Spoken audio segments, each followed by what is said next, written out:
Prime Minister Narendra Modi has arrived in China on a 3-day visit. His first stop, President Xi Jinping's hometown, Xi'an. During this visit, he will hold summit talks with the Chinese president on a range of issues, including the festering border dispute and China's plans for infrastructure projects in Pakistan-occupied Kashmir. Now, sources have told NDTV that the trade imbalance will figure high on the agenda. Now, today, his first stop was the famous Terracotta Warriors Museum. He will then visit the famous Buddhist Dashang temple. Well, my colleague Nidhi Razdan is in Beijing. She now joins us live. Nidhi, good morning. Quite a big reception there for Prime Minister Modi, and very, very significant that breaking from protocol, China welcomed him in the president's hometown.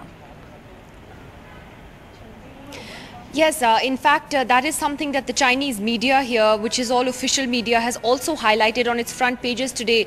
The fact that it is the highest, reception that Mr. Modi is receiving in Xi'an, the fact that the Chinese leadership has broken protocol and in this departure from protocol has welcomed a world leader outside of the capital, Beijing, and in President Xi's hometown. It's being seen as a reciprocal gesture to when Prime Minister Modi welcomed President Xi in Ahmedabad last year, but also indicates how the Chinese side is looking at this visit with the seriousness and positive, in a sense, the positiveness with which it is viewing the visit.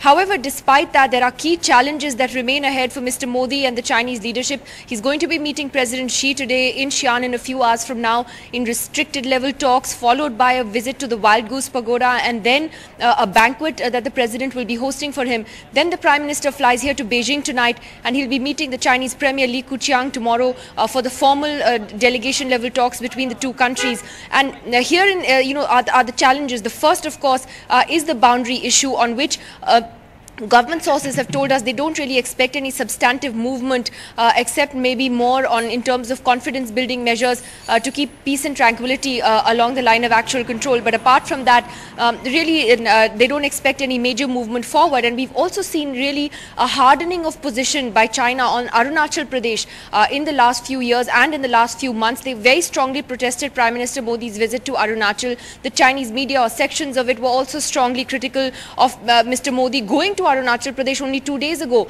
So there you do see a hardening of position, and it's unlikely that there will be forward movement anytime soon. The second tricky issue, and perhaps the most important that the Prime Minister will raise, is the trade deficit, because it's now $38 billion and it's heavily skewed in favor of China. This is something that has been steadily rising. It's a concern India has expressed before as well, but the Prime Minister is going to raise this in a big way with the Chinese leadership both today and tomorrow, and is really very, very high on his agenda. The third irritant really is the issue of Chinese investments in Pakistan-occupied Kashmir. President Xi was in Pakistan last month, in which he announced $46 billion for an economic corridor through POK. India lodged a diplomatic protest on the issue after that, even summoning the Chinese ambassador in Delhi and lodging a protest here in Beijing. We're told that the Prime Minister will raise this issue as well.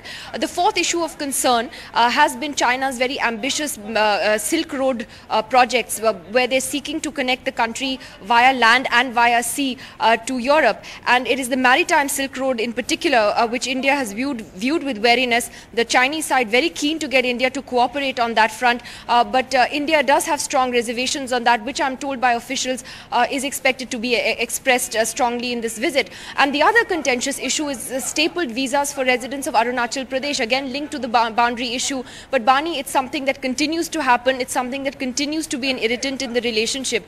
I think the other key challenge, Bani, will be how to follow through on the big announcements that are made, because there were $20 billion in investments that were announced by President Xi when he came to India 6 months ago. China had announced that it was going to set up 2 industrial parks, for instance, in Gujarat and Maharashtra. But on the ground, nothing has really moved forward on anything.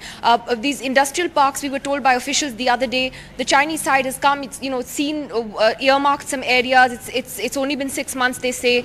They're visiting, they have to finalize, which area to set it up in and so on. But the fact is that there still continues to be a lot of red tape on the ground. Chinese companies here continue to, they say, face face difficulties, investing in India, getting into India. They believe there's a lot of, red tape and barriers. So those are difficulties that have to be overcome, despite, I think, what you will see as great optics certainly in the visit. There's going to be a lot of color. There's certainly going to be a lot of warmth and hospitality, and certainly very good, optics. But the substance will be something to watch out for. Bani.